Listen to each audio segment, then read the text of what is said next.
السلام علیکم دوستو، آج ہم اسلامی تاریخ کے سب سے پہلے انسان اور نبی حضرت آدم علیہ السلام کی زندگی کے بارے میں بات کریں گے۔ ان کی پیدائش سے لے کر وفات تک کے سفر میں ہمارے لیے بے شمار سبق چھپے ہوئے ہیں۔ دوستو، اللہ تعالیٰ نے حضرت آدم علیہ السلام کو مٹی سے پیدا فرمایا۔ قرآن شریف میں ہے ان مثل عیسیٰ عند اللہ کمثل آدم خلقہ من تراب ثم قال له کن فیکون۔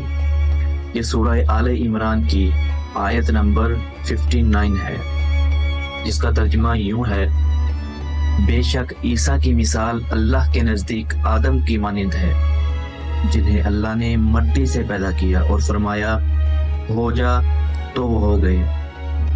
اللہ نے ان کے جسم کو بنایا، پھر اس میں اپنی روح پھونکی، یوں حضرت آدم علیہ السلام زندہ انسان بن گئے۔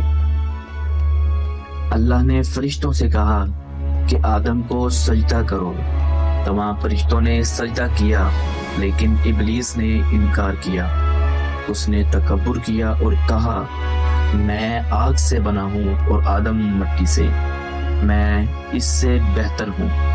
یہی وہ وقت تھا جب شیطان ہمیشہ کے لیے مردود ہو گیا۔